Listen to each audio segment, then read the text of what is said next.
The long-awaited rematch of the 1975 World Series. I'm just kidding. It's been a while since that's happened. But a really good series is happening this weekend between the Cincinnati Reds and the Boston Red Sox. And we are here to preview it all on this Locked On Reds, Locked On Red Sox crossover. Thank you so much for joining us here on this episode. We, as always, Locked On Reds and Locked On Red Sox are part of the Locked On Podcast Network, your team every single day. You have with me, I'm Jeff Carr, alongside Steve Offenbaker and Gabby Hurlbut from Locked On Red Sox, as we are getting ready to get you ready for what's going to happen in this 3-game series. Lots of great pitching matchups, some players that are hot, some players that are not, and maybe they could get back to being hot. Who knows? We're also, later on, going to sort of focus in on a couple of prop bets you could take to FanDuel and maybe make a couple of bucks on. But we are going to start first, of course, with what these two teams are doing, because both teams have kind of had the sort of season that you see signs of positivity, you see signs of contention, and you see signs that maybe not everything is right with the ship. That's where we will start on today's episode of Locked On Reds and Locked On Red Sox, that is brought to you by Tax Network USA. Did you know that it's never too late to resolve your tax issues with the IRS? Don't wait. Reduce your tax debt and get help with a team of licensed tax professionals. Call 1-800-549-1000 or visit tnusa.com/lockedon. And where we want to begin today, so the Reds sort of flirt with 500. The Red Sox are right there around 500. What gives with both of these teams? Because it seems like, Gabby, coming into this season, the Red Sox were still, at least Red Sox fans, were still trying to figure out exactly what this team was going to be. And here we are, first day of summer, and we still don't really know. Yeah, I mean, it's funny you say first day of summer, given that it's 95 degrees outside right now. So right, that seems like a pretty appropriate way to ring in the summer, and just a lot of baseball coming up here. But yeah, it's interesting for the Red Sox because they had a relatively underwhelming offseason compared to remarks that were made by the Red Sox front office prior to the offseason beginning about them making a lot of moves potentially, and they didn't really do a whole lot of that. So going into the season, there were a lot of people who were skeptical and thought the Red Sox were a last place team, were going to finish well under 500. Last year, they won 78 games. People said this year could be very similar. And they started off the season very well in the first couple weeks. And then they started to get injury after injury after injury that piled on. There was a point in the season about a month ago where they had 16 players on the injured list all at the same time. And it's just been a constant revolving door of somebody gets injured and then they start getting healthy and somebody else gets injured. And it's just been a constant cycle of that. But where they're at right now, considering all of those factors, is a pretty pleasant surprise. I think Alex Cora has done a great job of managing what he has on this roster this year. And the Red Sox currently are sitting 5 games above 500, which at this point is something that I don't think a lot of people would be able to say they could guess would happen early on. So it's kind of cool that we've seen them at least surpass expectations a little bit to this point. Yeah, the injury thing and all that stuff sounds really familiar, Steve. The 5 games over 500 does not sound familiar, but the injury thing does. You know, the injuries have really been the great derailer for the Cincinnati Reds. We look at it right now. We cannot keep TJ Friedl in this lineup. Out still with this hamstring. We haven't heard an update whether or not he's going to be able to play in this series. I hope that he is, because it's an entirely different lineup for the Reds when TJ Friedl's in it. And there's a big opportunity here against the Red Sox. They're throwing back-to-back right-handers today and tomorrow. That gives the Reds the opportunity to put their best version of themselves on the field right now, which is all the left-handed bats and Ellie and Candelario hitting from the left side. So that gives the Reds an opportunity to score runs. That being said, we don't know what we're going to get with these injuries. And I look at this Red Sox pitching staff, Jeff, and, you know, I'm excited the fact that they're throwing back-to-back righties, but then I go and look at those righties and I'm a little less excited about the guys that we got to face in this series. Boston's starting pitching has been tremendous, injuries or no injuries. Yeah, absolutely. I mean, it's one of those situations where going into the season, the starting pitching was one of the biggest question marks for the Red Sox. They had a serious problem in the rotation last year of guys not being able to pitch deep into games, not being able to be consistent. And going into this season, there was no true ace on this pitching staff, and we weren't sure who we could rely on the most out of all of these starting pitchers. And Tanner Houck has had an unbelievable season, certainly in the American League Cy Young conversation for sure. He's been the Red Sox best, most consistent starter this year. He's been able to expand his pitch arsenal a lot, which has helped him a lot to be successful this year. And bringing in Andrew Bailey to work with the Red Sox pitching staff was one of the biggest moves they made this offseason that I think was not as talked about by fans because it's not a player move. But from a personnel standpoint, that's a major win because he's coming from the San Francisco Giants. He has a history of developing pitchers into really talented arms. And him coming into Boston, he has done wonders for this pitching staff, primarily the starting rotation in terms of altering the pitch selection and the types of throws that these guys are utilizing as opposed to just relying heavily on their four-seam fastballs. They're mixing in a lot more off-speed pitches, and it's really helping them as an overall starting unit to be successful. And I think we're going to continue to see a lot of that. I think we can expect longer outings from these guys, and they do sometimes get a lot of traffic on the bases to make it a little bit more stressful for us, but they manage to get out of these innings cleanly, and they're pitching a lot of quality starts. Gabby, quick question for you. I know we're getting Crawford today and we're getting Pivetta on Saturday. You guys are still TBD'd on Sunday. Do you happen to know what's going to be coming at us on Sunday? Yeah, they have had kind of a mix of guys who have been thrown into that last starting rotation spot, primarily because Garrett Whitlock got injured early on in the season. They weren't sure who was going to be in that position. And then they started Cooper Criswell in his place, who was called up from AAA and has been very good, surprisingly very good for the Red Sox rotation, but they just sent him back down to AAA when Chris Martin came back from his injury. Normally, it is Tanner Houck that throws after Pivetta, so presumably that would be a Tanner Houck day. However, they might look to move him because sometimes they do move his starts around depending on the opponent, but the most likely scenario would be that you have to see Houck in the last game of that series, and he is the Red Sox strongest starter. You're full of great news today, Gabby. Just great news.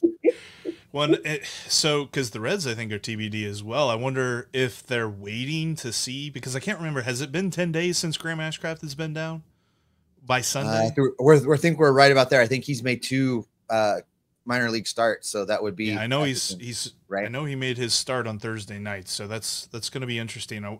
That would be too soon, though, I think, to have him start. So I think it's going to be Carson Spires, but I wonder if they're toying around with that. That's going to be interesting. But the pitching is going to be the thing for me because the Reds are throwing Andrew Abbott and Frankie Montas in games 1 and 2, and kind of like you said, almost you could just change what you said and say the Reds, like the Reds have really found their aces in Nick Lodolo and Hunter Green, where we had expected them to be that last year. Nick Lodolo dealt with injuries, Hunter Green not as effective as we hoped. So coming into this year, we sort of had an open book on that topic, and then those 2 guys took back over again. So we kind of feel that. Neither one's pitching in this series. Abbott has looked pretty decent so far this year. Last couple of starts, he hasn't had his best stuff. And Frankie Montas is a box of chocolates. Like, one game, he's going to throw a no-hitter, and the next game, he's going to pitch 2 innings, and both innings, he's going to throw like 40 pitches, and he's going to give up a bunch of runs. So we're not really sure what to expect from Saturday's game, especially with Nick Pivetta on the mound. So Sunday's game could be very interesting. I wonder if they're leaving it open in case it is a kind of rubber match and maybe they do throw Carson Spires, or if it's a foregone conclusion, maybe they throw a bullpen game. It's still weird that that's TBD to this point. I think they are waiting to see what Boston does. And you talk about the starting pitching, Jeff.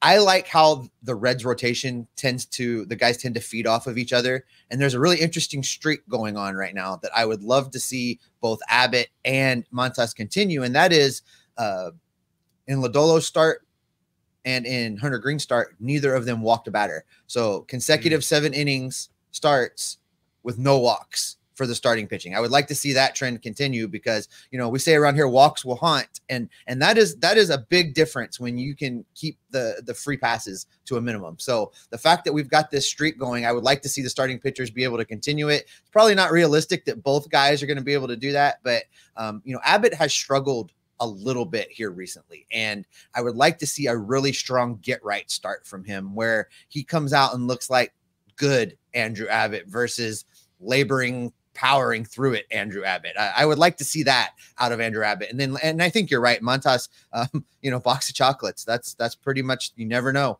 what you're going to get from him. And man, but when he's on, he is on. This is when I did a crossover with Ethan, Jeff, you were out for yesterday's episode, but Ethan and I did a crossover after that Pittsburgh series. And, I was telling him that, you look at this series with Boston, and this is a real opportunity, I think, for the Reds to get right. You don't have to squint very hard to see them taking 2 of 3.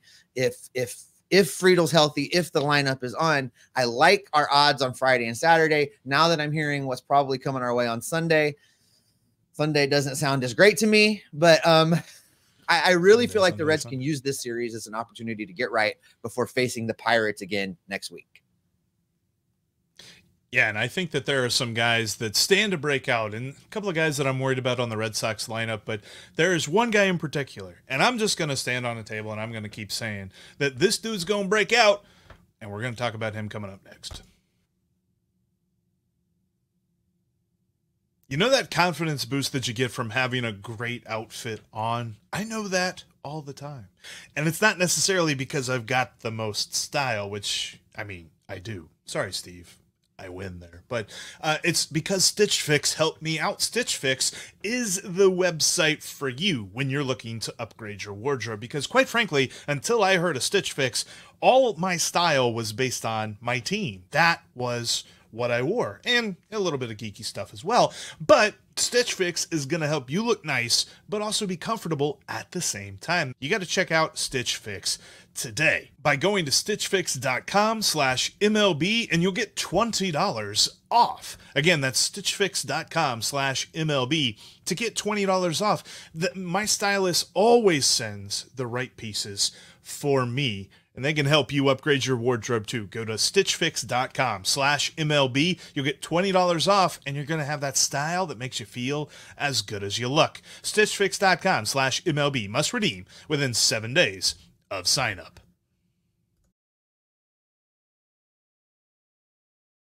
I don't believe for 1 minute that you send your style choices to a stylist.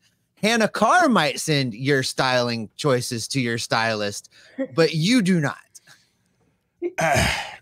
No comment. You should check out Locked On Sports Today 24/7. It's a 24/7 streaming feed that brings you the biggest stories in sports with opinions, takes, and analysis from the local hosts like Steve, myself, and Gabby to our national shows that cover every league. It's Locked On Sports Today. You can find it on YouTube or the free Amazon Fire TV channels app, part of the Locked On Podcast Network.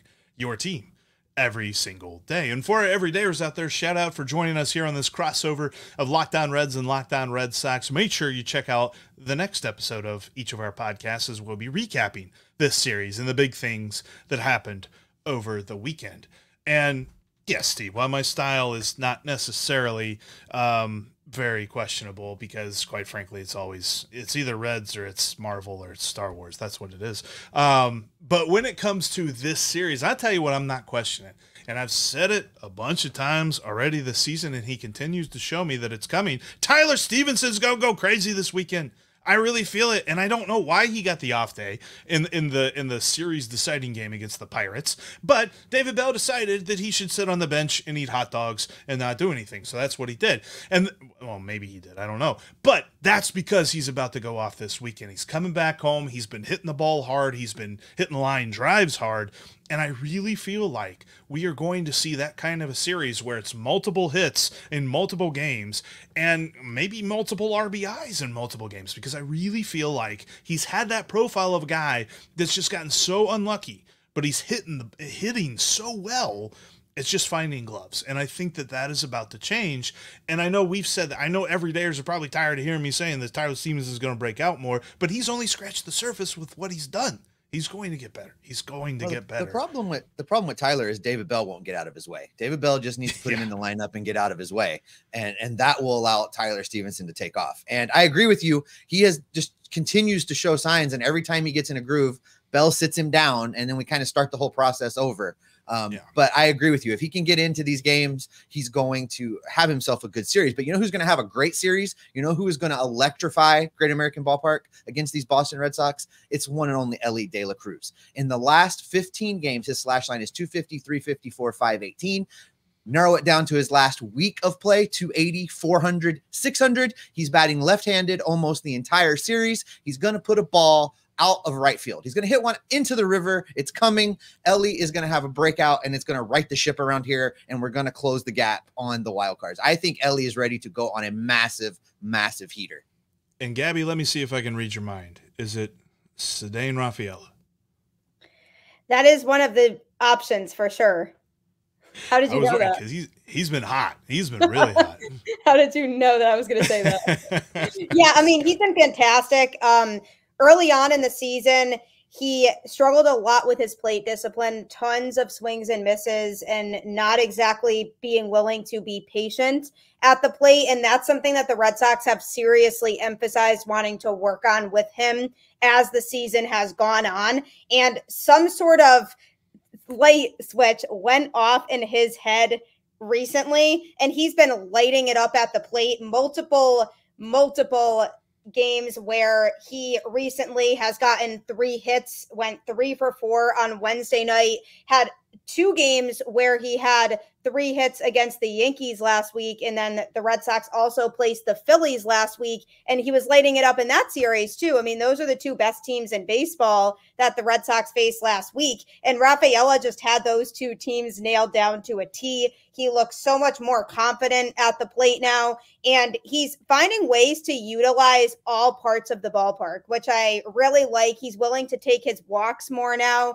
even though that's still something I'd like to see a little bit more of from him, is just more of that patience. But he's been on fire as of late, so he's somebody I expect to continue that as the series goes on, because he's just such a versatile player and a good player for the Red Sox to have around. He can play in the infield and in the outfield. He's an incredible defender, and now he's starting to figure things out at the plate too. So he's been one of the most fun players on this Boston Red Sox team to watch. And somebody else who's also having a breakout as of the last month or so is David Hamilton, who, first of all, has the speed of an absolute lightning bolt, can steal tons of bases. So I always say on my show that it's an opposing pitcher's worst nightmare when he gets on base, because he is a massive threat to steal every time. And Alex Cora has been fantastic about utilizing the speed on this roster to put pressure on opposing pitchers. And Hamilton is one of those players who will lead the way with that. Against the Yankees on Sunday night,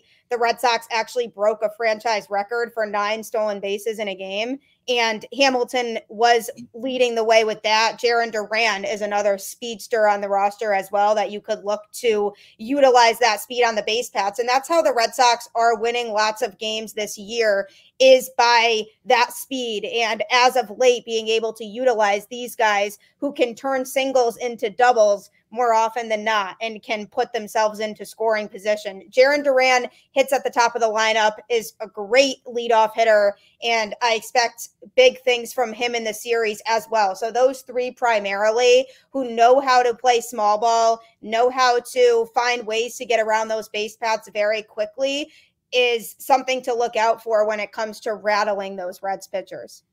Jeff, if you look at Hamilton's numbers, he has 20 steals on the season, and he's been caught 1 time. Yeah, never gets caught. He gets great jumps on it, and there's a lot of times where the catcher doesn't even try to make a throw down because he's just already there by the time they even realize that he's stealing the base, because he's that fast. So these catchers, I've felt badly for some of these catchers lately who have had to see him try to steal a base because they don't even have enough time to react, and he's already there. Something about guys named Hamilton. I don't know what it is. But yeah, that's going to be the converse point to Tyler Stephenson is that his bat has looked good, and honestly, fielding wise, like blocking pitches, framing and stuff like that, he's been a lot better this season. Controlling the running game has been his kryptonite, and if he's going to be having a lot of pressure on him with guys on base like that, that's going to be interesting to see, especially against Montas, who Montas has shown a propensity that when he's bad, and you'll know it quickly because he is a very quick worker, but it's like the first inning, you will know which Frankie Montas you're going to get, because if he is nibbling and if he's missing, then it's going to be a long day, and he's going to be walking guys, and if he's going to be issuing free passes to guys like Hamilton and Duran, it's going to be a long day for Tyler Stephenson as well. Yeah, I love the Ellie pick. The other guy that I'm thinking, and this is more so a gut feeling, and maybe I'm just trying to speak it into existence, but I got a feeling that Will Benson's going to break out a little bit, because oh my goodness, Will has been struggling, man. It has been a tough year for my dude Will Benson, and he's struck out a lot. He's had long stretches where he's been really good, and he's had equally long, if not longer, stretches where he's been an automatic out. I feel like with the heat and the humidity and the friendly confines of the Great American Small Park, that he is about to go off this weekend. And I just got this feeling we're going to see a couple of homers. And I feel good. From your lips to God's ears, because you're about to end up, Gabby, we have this running joke. Jeff was the first guy on the Will Benson hype train. And there was a long time that it was just that pumper car, the one-man pumper car hype train. And he's fast approaching that territory again. You know who else, just real quickly, Jeff, I look to have a good weekend at Great American Ballpark. At the continuation of what Jeimer Candelario has been doing for this Reds team since, I called him out as being a bad signing and being terrible. And you told me, but wait, there'll be more. There has been more, Jeff. The last 30 games for Jeimer, 276, 320, 569, 8 home runs, 18 RBIs. He has just turned it on in a big bad way and become the player that, Nick Krall told us he was going to be when he got here. With the inconsistencies of TJ Friedl, they really need Jeimer to be the spark in this lineup and help get everybody else going and get everybody else in. And I'm looking for that from Jeimer. I think the hot streak he's been on, I think continues, because you're right. The weather's turning. The ball starts jumping in Cincinnati. We're going to see a lot more home runs than we've been seeing. And I think an opportunity for the Reds to score a lot more runs, because God, someone give these starting pitchers some stinking run support. I can't take it much longer. So I need these guys to start parking some balls in the stands and get some runs across the plate. As frustrated as we are about that, I'm sure Hunter Green is way more frustrated about that. Well, that's something I will say about the Red Sox too, though, is their offense in general has been hot lately. They've been scoring lots of runs, and that was something that I've been waiting for all season long, because for a while they weren't hitting, and their offense was a big strength of the team last year. So that's something to definitely look out for going into this series, because they have been capitalizing on lots of their opportunities with runners on base finally on offense, which they've been failing to do for the first month and a half of the season. So finally we are starting to see more of that. Jeff, I don't know about this crossover stuff with Gabby. She comes in here and she says, we're going to throw our best 3 starting pitchers at you. We've got all these runners that you can't throw out. Screw your catcher. And, oh, by the way, everybody on the team is hitting hot right now. Just what are we doing?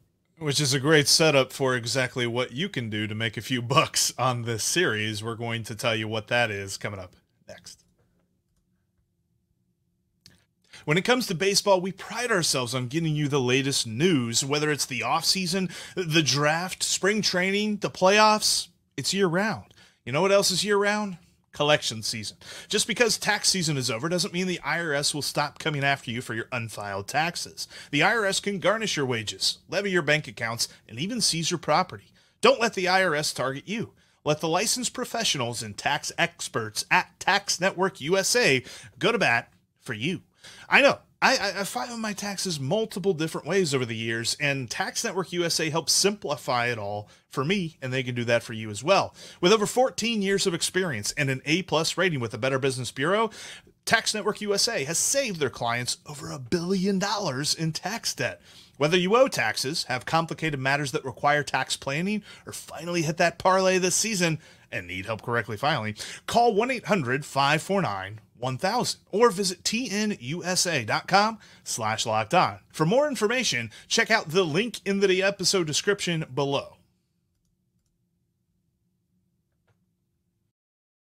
And as this series gets going, you can hear the hometown broadcast for the Reds or the Red Sox on Sirius XM. Just download the SXM app and search the word Reds or Red Sox. And the nice thing about this series is if you just type in Red, I'm pretty sure you pull up all three of those broadcasts. So that'll be a lot of fun. Also, make sure that you follow along with each of our podcasts as we go throughout the season, covering our teams each and every day. We're going to have a series recap coming up on Monday. There's also going to be a live show talking about some trade deadline rumors and some thoughts about that for the Locked On Reds folks tomorrow at 3 p.m. or sorry, today at 3 p.m. Eastern time. Got to get my days right there, Steve. Let's look at this because we've said a couple of things about some guys that are going to be hot. Some things about each team that you could probably take a look at. And when it comes to maybe making a few dollars on that over at FanDuel, there are definitely some props that I'm hearing you should take. And quite frankly, from the Reds perspective, I tell everybody all the time about the Ellie parlay, but at the very least, take Ellie to get some steals. And it sounds like there's a couple of dudes on the Red Sox you could take to get some steals as well.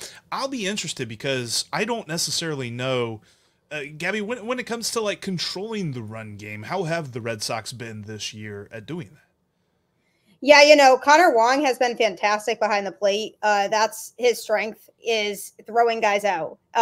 So that might be disappointing for Steve to hear right now once again.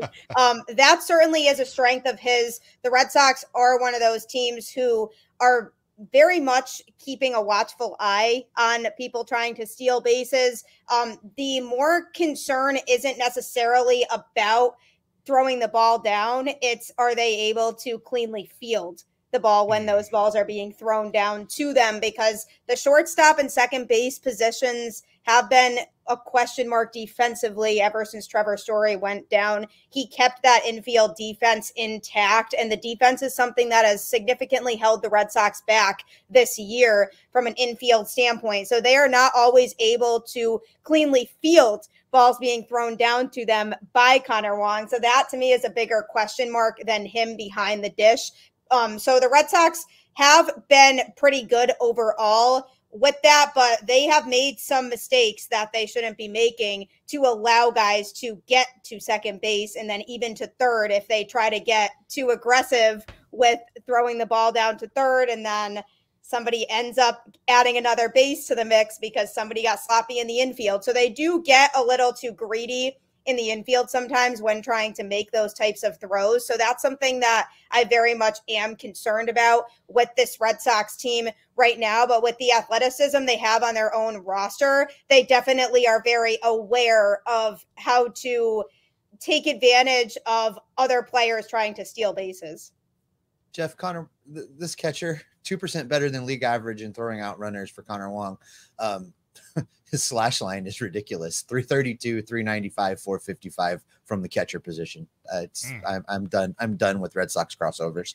Yeah, he's had a good season at the plate also, for sure. I mean, he's somebody who we needed to pan out because ever since the Red Sox traded Mookie Betts, they have not really gotten the best sense of a return in terms of the fact that most of the guys from that return are no longer on this team anymore. So Connor Wong is like that lone man standing who the Red Sox are hoping will pan out. And so he's had a great season at the plate. And last year he had to work an excessive amount because their backup catcher, Reese McGuire, was injured for a good portion of the season last year. So there was a while where it was just Connor Wong. They didn't really call somebody up for a while after all this had taken place. So he was taking on a lot of an extra workload. And I said last year on the show, look for this to be really beneficial for Connor Wong moving forward because he's getting all these reps. So I feel like this is going to pay dividends for him in the future. And now he's hitting very well this year. He's throwing guys out. He's doing everything you would want him to do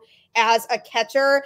To me, the thing is, the Red Sox do have a star catching prospect in the system right now in Kyle Teal, who is anticipated to likely be ready by 2025, presumably. So what's going to happen there? They might have one of the best catching tandems in the league if Connor Wong continues to hit the way that he's hitting. Am I to understand that if you take your best catcher and you put them in the game every day and let them play, they get better?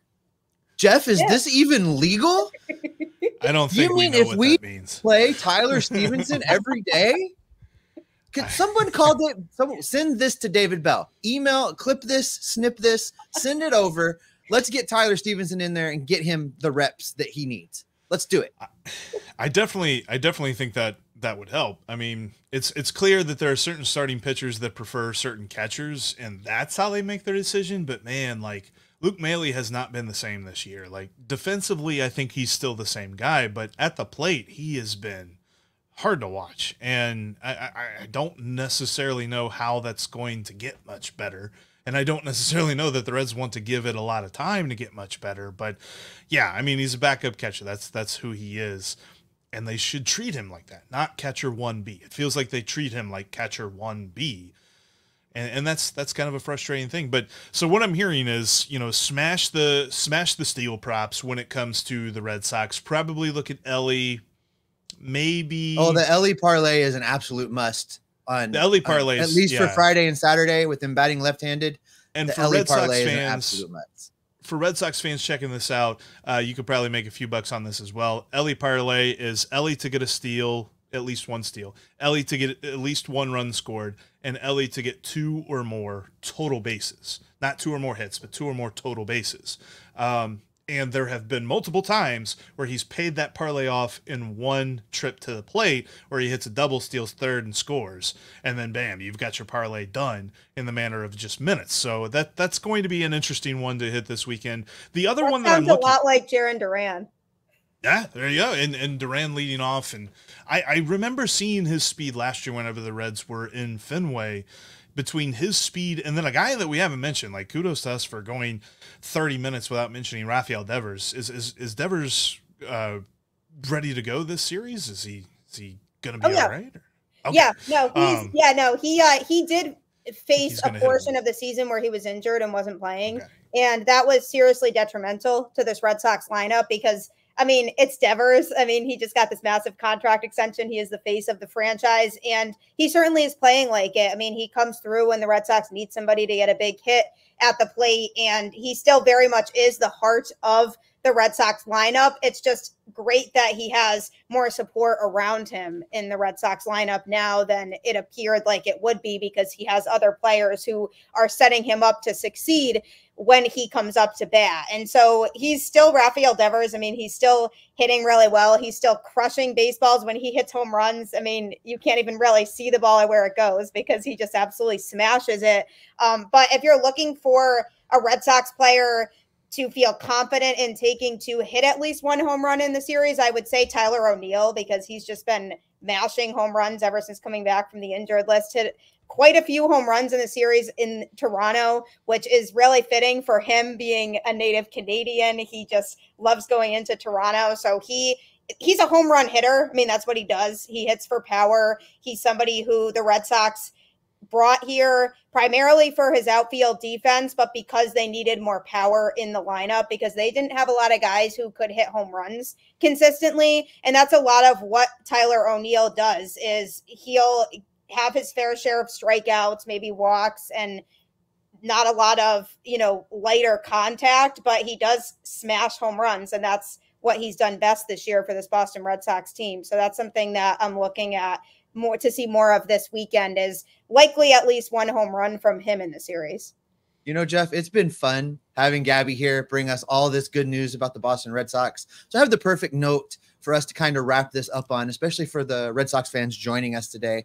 Just want to point out that back there over my shoulder, that is the starting lineup for Game 1 of the 1975 World Series, with a little dirt from Fenway Park in a little jar over there, where the Reds won Game 7 of the 1975 World Series to capture the World Series championship. that all of we us don't like were bringing back memories for. like that. We like to focus more on the 2000s and the success that the Boston Red Sox have had in this 2000s era, because it actually is, in fact, the 20-year anniversary of the 2004 Boston Red Sox, and we know how special that team was. So that's definitely a little more relevant in 2024. Way to clap back with your recent World Series wins. This is fun. This has been great. Not everybody comes back from down 3-0 in the ALCS against their arch rival to go to the World Series and win it. So that was a very special season for us Red Sox fans. And I mean, that Yankees rivalry is always going to be strong no matter what, especially for the fans. Dang it, Jeff, end this show. End this show. All I'll say is there's a reason Reds fans like looking at the 70s and not at the 2000s. And that's where we're in today's crossover podcast. Thanks so much, everybody, for checking out Locked On Reds and Locked On Red Sox. And to wrap it all up as well, if you look over at FanDuel, as of recording of this podcast, odds for the money line are even. -108, -108 for both teams. Going to be interesting to see how this series goes, and we will be recapping it on Monday on both Locked On Reds and Locked On Red Sox, because we are part of the Locked On Podcast Network, your team every day.